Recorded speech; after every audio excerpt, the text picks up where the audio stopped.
Thank you for joining us at Text Messages, ladies and gentlemen, of the Resurrection. My name is Rick Tex, the parasite of the show. We're glad to be broadcasting to you once again. We appreciate your patronage. And what we wanted to discuss today, ladies and gentlemen, is supplements. And sometimes what's in supplements isn't exactly what's advertised as being in supplements. Now, one of the problems that you have with them is they're not really regulated very well. I mean, the FDA regulates pharmaceutical drugs. I mean, it'd be nice to say they regulate it well, but I mean, in all honesty, they have different standards for how they regulate pharmaceutical drugs and how they regulate supplements. And in fact, supplements even have more lax regulations than food, which is why they call them supplements. So that's also one thing to consider. Now, what the FDA actually found out though is 776 supplement brands found to be tainted with drugs, mostly steroid and weight loss drugs of that nature. So the tainted chemicals, they weren't advertised on the container as being part of the the amalgamation of fluids or the amalgamation of compounds and elements inside of the supplement. So they were just they were just conveniently added to maybe make the product work properly. Plus, I mean, some of them probably are legal in the country that they put them in, but maybe not in the country that they imported them to, which in this case would be the USA. So if you were to have the products were recalled, and so 86% of them were weight loss or sexual enhancement, and then 12% were muscle mass. So those are generally the ones where I guess the supplement manufacturers think they got a couple of rubes or marks to go after. But those are definitely the ones where you can take them, and if you don't feel the effects of them, then you're not going to take them anymore. So you can just slip in some synthetic drugs to give them a little bit more of a kick there. So the most common that they found was sildenafil and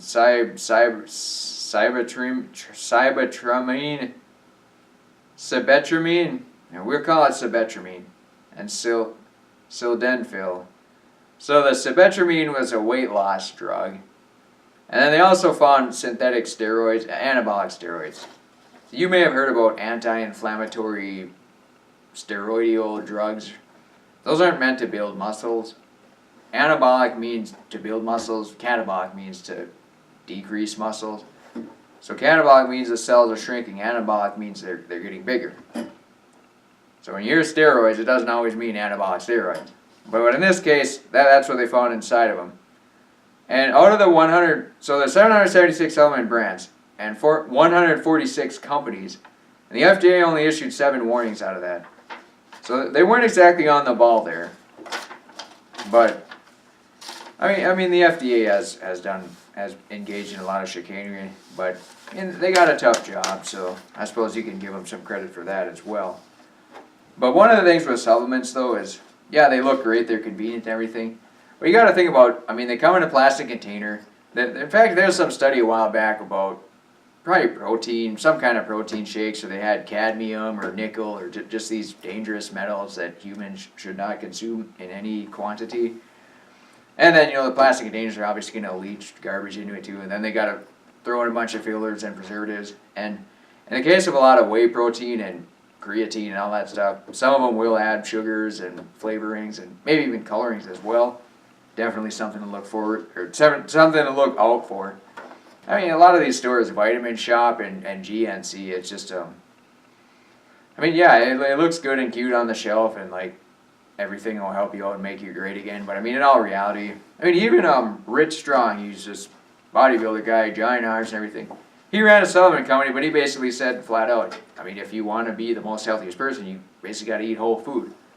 The only reason why he has supplements is because it's people that are on the go, they don't have time to sit around and prepare and make food all day. Or if they need to eat 6 meals per day to maintain a bodybuilder physique, then they need to have the supplementation to do that. I mean, if they're professionals and they can sit around all day, or they, obviously, yeah, they'll exercise and lift weights, but if they have enough time in the day to prepare their meals, then that would be the ideal way to go. But otherwise, yeah, you figured the supplementation was probably a proven strategy then, given time constraints. But unfortunately, I mean, according to this study here, you definitely have to look out for any additional drugs or chemical compounds found within these that may not be advertised on the package too. And then a lot of times too, when you're taking, especially multivitamins, generally the liver and the kidney will have to take up a lot of the excess vitamins and minerals that aren't used in the body. So it's just, yeah, when the package says 700,000% vitamin B, you probably don't really need that much. And the other thing too, you'll notice that like candy and sugar and just dangerous food products, supplements are usually in colorful packaging as well. Usually the most healthy food is probably in the most bland packaging. I mean, garlic cloves, potatoes, bananas. Well, bananas are pretty colorful. But, you know, like orange, lemon, and limes. Yeah, they got the orange and the yellow and the green colors. So, yeah, they're a little flashy. But by and large, I mean, if you want to get healthy food, it's probably not going to look, you know, it's not marketed towards marks, I guess is what you could say. Mark is one of those old terms for, it was originated because people that were fans in pro wrestling thought they were in on the stunt or in on the showmanship of it, the chicanery of it, the actual bamboozlement that they were attempting to use. So they called those fans marks because they had insider knowledge, but in all reality they didn't seem to really know what was going on. They just sort of acted like it. So that's usually how marketers see a lot of individuals too, as marks, as people they can go after. It's like a target, basically. You know, you want to hit your mark. So that's where it comes into play. That's where the term marketing originated. You go for your marks. So basically the term marketing is basically saying we're targeting people because we know they're suckers, or they can fall for it.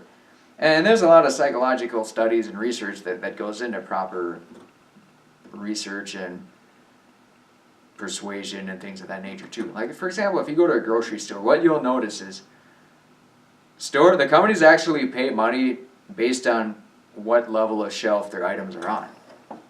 So if they want to market stuff to kids like sugar and other dangerous chemicals, they'll put them on the lower shelves.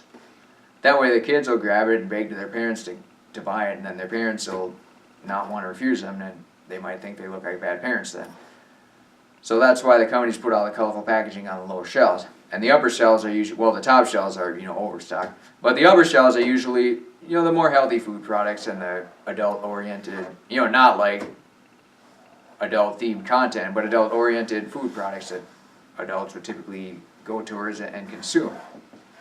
So that's why you definitely have to be careful. I mean, colorful packaging, it looks great and everything, but I mean, the actual product inside is really what matters, especially what it does once it gets inside of your body, that where the rubber meets the road.